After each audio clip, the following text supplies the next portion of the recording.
नमस्कार, मैं हूं अमन और आप देख रहे हैं खास शो डायल 112।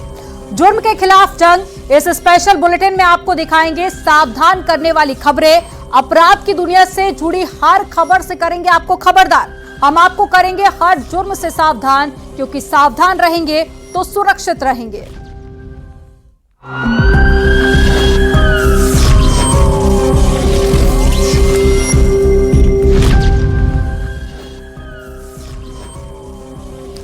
डायल 112 की शुरुआत एक बड़ी खबर के साथ में करते हैं। सीएम योगी आदित्यनाथ ने कानून व्यवस्था की बैठक ली।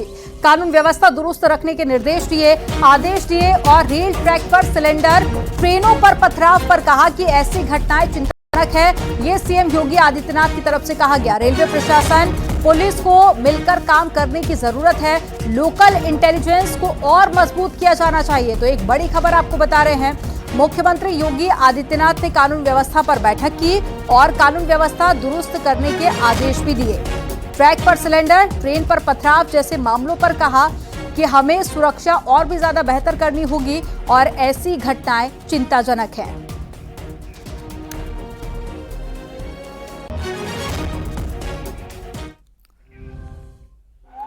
इंस्टाग्राम से शुरू हुआ प्यार, 6 महीने पहले हुई शादी और अब पति की हत्या। सिद्धार्थनगर में एक पत्नी पर पति की हत्या करने का आरोप लगा है। पुलिस ने आरोपी पत्नी को गिरफ्तार कर जेल भेज दिया। लेकिन जिस इंस्टाग्राम से दोनों के बीच में रिश्तों की नींव पड़ी, उसी इंस्टाग्राम ने 7 फेरों को कातिल बना दिया। एक रिपोर्ट आपको दिखाते हैं इसी से जुड़ी हुई।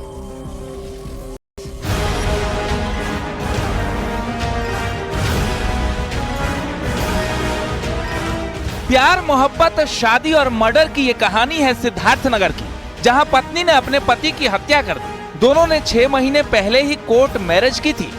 आरोपी पत्नी को पुलिस ने गिरफ्तार कर जेल भेज दिया है। मामला सिद्धार्थनगर के चिल्हिया इलाके का है, जहां अभी 6 महीने पहले ही मृतक अमित चौधरी और ज्योति चौधरी की कोर्ट मैरिज हुई थी। दोनों के बीच इंस्टाग्राम के जरिए दोस्ती हुई थी और धीरे धीरे ये दोस्ती प्यार में बदल गई। बात शादी तक आई तो घर वालों ने विरोध कर दिया। इस विरोध के बाद भी दोनों ने कोर्ट में शादी कर ली।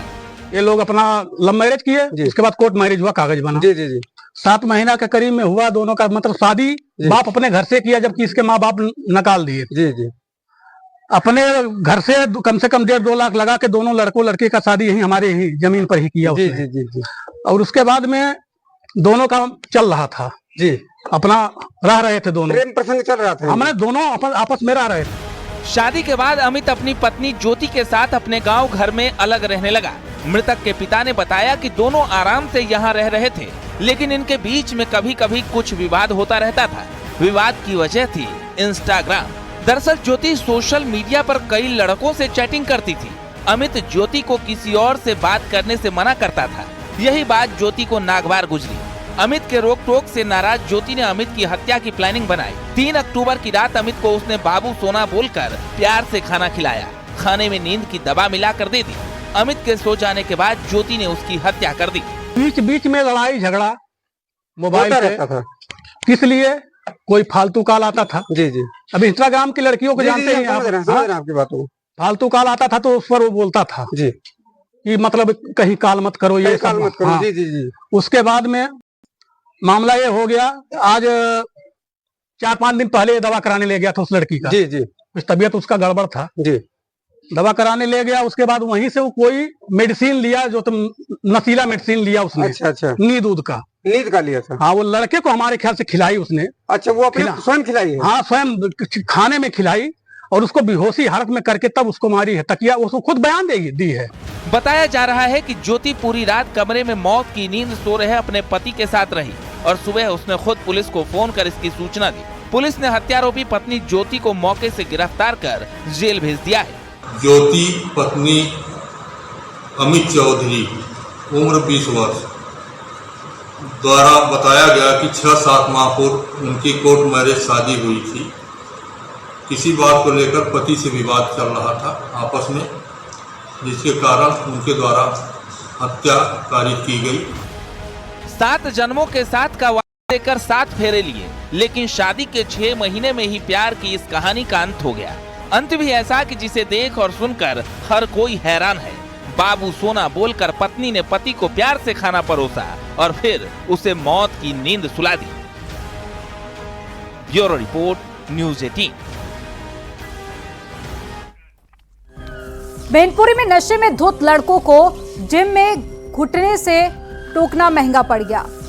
माफ कीजिएगा, घुसने से टोकना महंगा पड़ गया और साथ ही बदमाशों ने सरेआम फायरिंग कर दी और साथ ही एक लड़के को गोली लगी है जिसकी हालत गंभीर बनी हुई है और फायरिंग की लाइव तस्वीरें भी कैमरे में रिकॉर्ड हो गई है। एक रिपोर्ट आपको दिखाते हैं।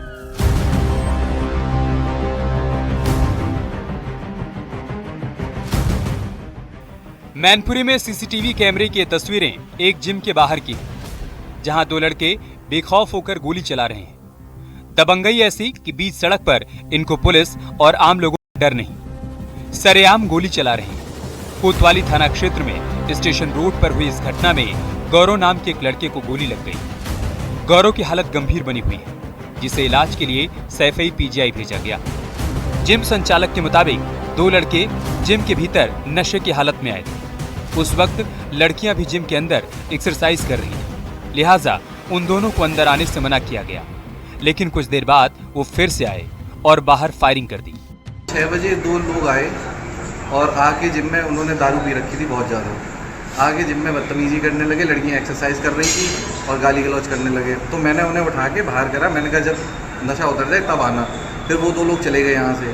फिर 10 मिनट बाद फिर आए, उनमें से एक आदमी ऊपर आया, ऊपर आके बोला कि नीचे चलो, ये है वो, बेइज्जती हो गई, बताएंगे तुम्हें ये सब। तो मैं गया नीचे, तो दूसरा लड़का नीचे ही खड़ा हुआ था। उसने मुझे देखते ही तुरंत ही उसने कट्टे से फायर करा। सरेआम हुई इस घटना के बाद आसपास अफरा तफरी मच गई। आरोपी सरेआम गोली चला रहे हैं, जिसकी तस्वीरें भी सोशल मीडिया पर वायरल हो रही हैं। पुलिस ने फिलहाल इस मामले में जांच पड़ताल शुरू कर दी। जिम संचालक ने फायरिंग करने वालों की पहचान की। एक का नाम गोल्डी चौहान बताया जा रहा है, जो बिछिया का रहने वाला है, जबकि दूसरा गोपाल चौहान है, जो खरपरी का रहने वाला है। पुलिस दोनों की गिरफ्तारी का प्रयास कर रही है।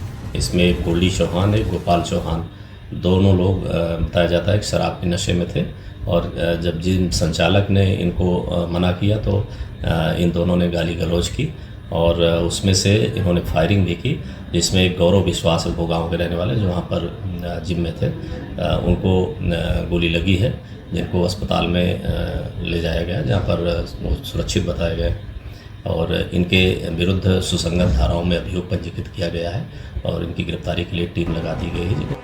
मैनपुरी में सरेआम हुई फायरिंग की घटना के बाद आरोपी फरार है। फिलहाल पुलिस उनकी गिरफ्तारी का प्रयास कर रही है, साथ ही मामले की गंभीरता से जांच भी की जा रही है। आखिर घटना के पीछे विवाद की कोई और वजह तो नहीं। मैनपुरी से न्यूज़ 18 के लिए देवेंद्र चौहान की रिपोर्ट। अब आपको तस्वीरें रतलाम की दिखाएंगे, जहां पर मालगाड़ी के डिरेल होने पर लूट मच गई और वीडियो देखकर आपको लगेगा कि पानी की लूट है, लेकिन ये लूट डीजल की है। जो तस्वीरें सामने आई हैं वो अचंभित करने वाली थी और ऐसे हालात में अगर कोई माचिस की एक तीली फेंक देता तो हालात क्या होते, इसकी शायद किसी ने कल्पना भी नहीं की होगी। रिपोर्ट आपको दिखाते हैं।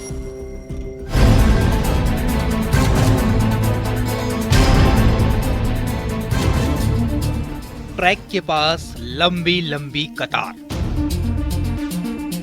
भीड़ भी ऐसी कि पहली ही नजर से किसी को भी लगे कि यहाँ तो पानी के लिए लोग परेशान हो रहे हैं।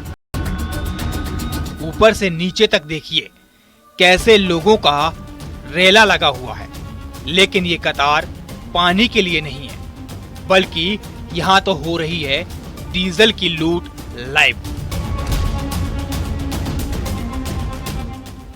कोई कनस्तर लेकर खड़ा है तो किसी के हाथ में बाल्टी है, कोई बोतल में डीजल भर रहा है। लोगों का पूरा घर ही उठकर आ गया है। ये मौका छूट ना जाए। जो लोग सुबह देर से उठते थे वो तो रत जगा करने लगे, तो कोई जल्दी सुबह उठ गया, क्योंकि डीजल हाथ से नहीं जाना चाहिए। देखिए एक एक के हाथ में कितने डीजल के बर्तन हैं। आखिर डीजल की लूट कहां हो रही है और क्यों लोगों का ये मजमा लगा हुआ है? दरअसल रतलाम से नागदा जा रही थी मालगाड़ी, लेकिन अचानक रतलाम स्टेशन के पास ट्रेन डिरेल हो गई। मालगाड़ी के 3 वैगन बेपटरी हुए। मालगाड़ी से डीजल को ढोया जा रहा था। वैगन बेपटरी हुए और उसके बाद लोगों को ये खबर लग गई, तो ऐसे में लोगों की भीड़ टूट पड़ी डीजल लूटने के लिए। अधिकारी ट्रैक को क्लियर करा रहे थे, उन्हीं की आंखों के सामने लोग डीजल लूट रहे थे। दरअसल ट्रैक क्लियर कराना पहला काम था और इधर लोगों का ये काम चल रहा था, यानी बहती गंगा में हाथ धोना या यूं कहिए डीजल ढोना। वो तो गनीमत थी कि ट्रेन डिरेल से कोई हादसा नहीं हुआ। रतलाम से सुधीर जैन, न्यूज़ 18।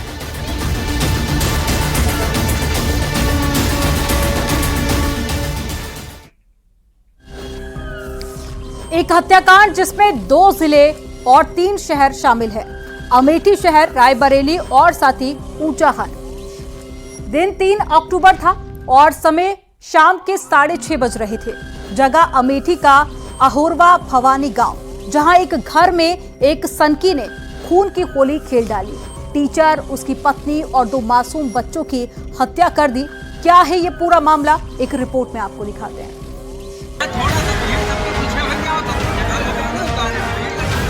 अमेठी में हुई जिन 4 हत्याओं से पूरा प्रदेश हिल गया।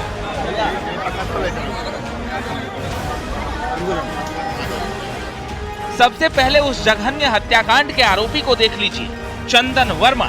ये वही आरोपी है जिसने क्रूरता की सारी हदें पार कर दी, मासूम बच्चों को भी नहीं छोड़ा। अमेठी के साथ ही रायबरेली के सुदामापुर गांव के लिए भी ये वारदात किसी काले दिन से कम नहीं है। शिक्षक सुनील, उसकी पत्नी पूनम और 2 मासूम बच्चों के शव कफन में लिपटकर गांव पहुंचे तो देखने वाले हर शख्स की आंखें नम हो गई। आंसुओं के सैलाब के साथ चीख और चित्कार ने सबको रुला दिया। गांव में मौजूद हर शख्स की आत्मा हिल गई थी। वारदात के बाद शवों को देखकर खाकी वर्दी में मौजूद पुलिस वाले भी सन्न रह गए। सबसे पहले इसमें घटनास्थल का निरीक्षण और इस तरह से किया गया है। हमारी जो फॉरेंसिक की टीम है उसने भी पहुंच करके घटनास्थल को हर तरह से साक्ष्य संकलित किए हैं। घटनास्थल के बारीकी से विश्लेषण करने पर बहुत स्पष्ट है कि कोई फोर्सफुल एंट्री नहीं है। इकलौता रोड जिससे कि लोग आए हैं वो दरवाज़ा है और या तो वो खुला है या खोला गया है। और जो स्थितियां जो और साक्ष्य मिले हैं वो बहुत महत्वपूर्ण साक्ष्य मिले हैं। हमारी 4 टीम्स इसमें लगी हुई हैं। अब आपको बताते हैं कि घटना के पीछे का मकसद क्या था। तो अमेठी में इस पूरे परिवार की नृशंस हत्या के मामले में एक बड़ा खुलासा भी हुआ है। बताया जा रहा है कि प्रेम प्रसंग के चक्कर में एक हंसता खेलता परिवार तबाह हो गया। टीचर और उसकी पत्नी के साथ 2 मासूम बच्चियों की गोली मारकर हत्या करने वाला आरोपी चंदन वर्मा ही था, जिसके खिलाफ अगस्त में छेड़खानी का केस दर्ज कराया गया था। बताया जा रहा है कि वारदात को अंजाम देने वाले आरोपी चंदन वर्मा का मृतक की पत्नी से अफेयर चल रहा था। आरोपी चंदन वर्मा पहले भी जान देने की कोशिश कर चुका था। वहीं वारदात के बाद से ही आरोपी का परिवार फरार है। हमारे पीछे आप देख सकते हैं ये मकान है। ये मकान चंदन का मकान है, जो अमेठी हत्याकांड का मुख्य आरोपी है। चंदन सोनी यहाँ पर अपने माँ बाप के साथ इसी किराए के मकान में रहता था। यहाँ के लोगों का कहना है कि अभी होली के बाद इस मकान में यहाँ पे रहने आया था। और यहाँ ये मकान एक लल्लन सोनी है, उनका है, जो पुलिस लाइन के पास रहते हैं। और यहाँ लल्लन सोनी ने इस चंदन वर्मा को ये मकान किराए पर दे रखा था और होली के बाद वो यहाँ पे रहने आया था। इसी मकान में वो किराए पर रहता था। इस वक्त चंदन के सब परिवार वाले फरार हैं। गुरुवार को घटना के दिन आरोपी अकेले ही बुलेट चलाकर रायबरेली से अमेठी के कस्बे तक आया था। घटना के पहले वो अहोरवा भवानी धाम दर्शन करने गया था। आरोपी दर्शन करने के बाद शिक्षक के घर पहुंचा और वारदात से पहले मुख्य अभियुक्त चंदन वर्मा ने दीपक सोनी नाम के शख्स को फोन भी किया था। वारदात वाली जगह से 50 मीटर दूरी पर कृष्णा मोबाइल शॉप के नाम से ये दुकान है।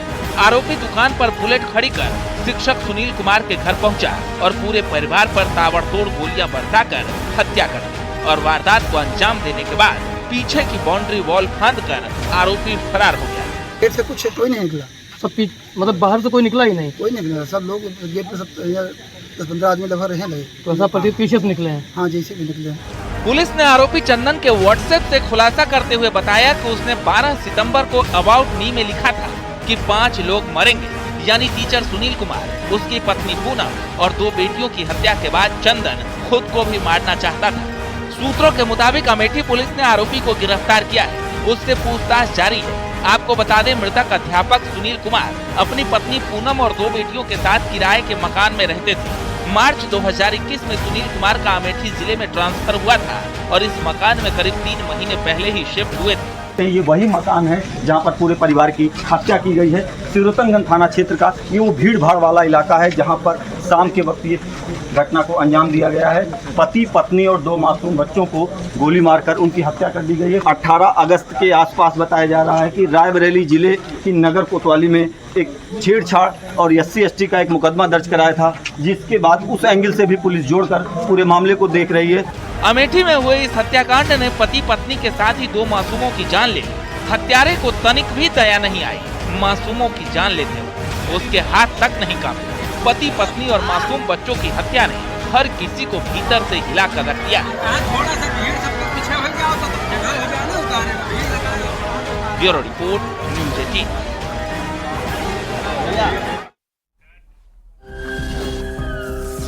अमेठी में हुए हत्याकांड के खुलासे के लिए पुलिस की टीम लगी है, लेकिन ये सवाल है कि क्या यह हत्याकांड रोका जा सकता था, क्योंकि परिजनों का आरोप है कि छेड़छाड़ केस में जेल से छूटने के बाद आरोपी परिवार को लगातार धमकी दे रहा था।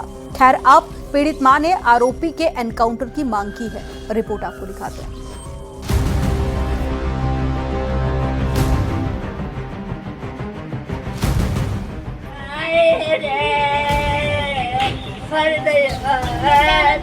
वैसे तो अमेठी में हुए इस हत्याकांड के खुलासे के लिए अमेठी और रायबरेली पुलिस की जॉइंट 6 टीमें लगाई गई हैं। आशंका जताई जा रही है कि 2 या 3 से अधिक बदमाशों ने इस हत्याकांड को अंजाम दिया है।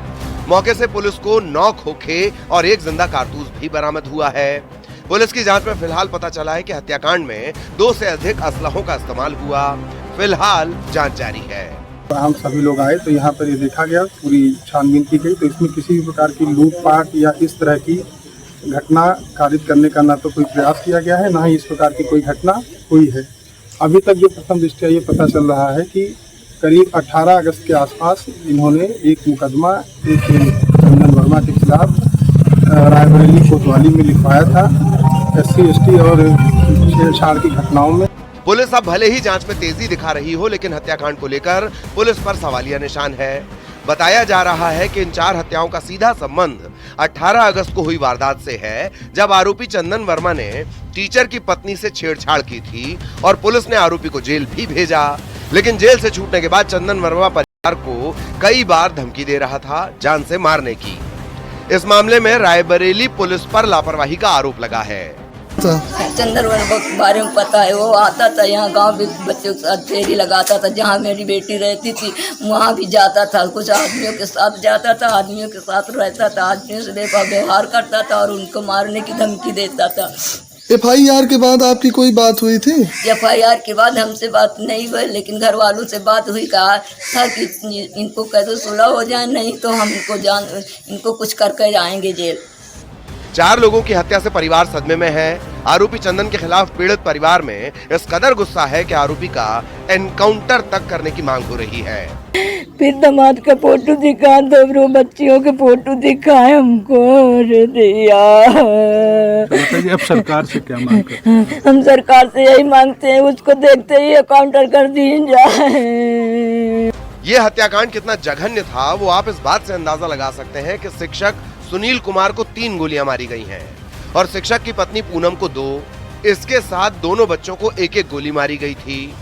अमेठी के सिरोतनगंज थाना क्षेत्र में बीती देर शाम शिक्षक समेत पूरे परिवार को ताबड़तोड़ गोलियां बरसाकर निर्मम हत्या कर दी गई थी। आप ये देख सकते हैं पोस्टमार्टम हाउस के बाहर शव का पोस्टमार्टम हो चुका है और डेड बॉडी देखिए किस आ रही है और शव वाहन में इसको लेकर के रायबरेली ले जाने की पूरी तैयारी अमेठी पुलिस के द्वारा की गई है। अब हत्याकांड के बाद खुलासे के लिए पुलिस जी जान से जुटी है, जिसमें हत्यारों की एंट्री और एग्जिट के साथ ही तमाम पहलुओं के अलावा CCTV कैमरे भी खंगाले जा रहे हैं। लोगों से बातचीत कर जानकारी जुटाई जा रही है। मृतक शिक्षक सुनील कुमार है, उनके शरीर से 3 गोलियां निकाली गई हैं। जो मृतका पूनम भारती हैं, उनके शरीर से 2 गोलियां मिली हैं और जो 2 बच्चियां हैं, मासूम बच्चियां हैं, उनको भी एक गोली सटाकर मारी गई है। तो कुल मिलाकर टारगेट किलिंग बेहद सोची समझी रणनीति के तहत ये की गई थी। हम आपको दिखाना चाहेंगे कि ये जो इलाका है ये काफी भीड़ भाड़ वाला इलाका है। कल देर शाम जब यहाँ पर दुर्गा पूजा का आयोजन चल रहा था, चंद कदम पर पुलिस भी मौजूद थी, उसी वक्त इस घटना को अंजाम दिया गया। और यहाँ पर जो स्थानीय लोग थे, बगल में मेडिकल स्टोर है, कुछ दुकान भी है, वहां पर लोग मौजूद थे। जब ताबड़तोड़ ये गोलियां चलने की आवाज आई तब इन लोगों ने पुलिस को जानकारी दी। फिलहाल तो शिक्षक और उसके परिवार की निर्मम हत्या के पीछे अभी और खुलासे होने बाकी हैं, लेकिन घटना को लेकर कई तरह की चर्चाएं हैं। मृतक के पिता ने भी एक आशंका जताई है कि कुछ लोग उनके बेटे को मारने के लिए गांव तक गए थे। Bureau report, news 18।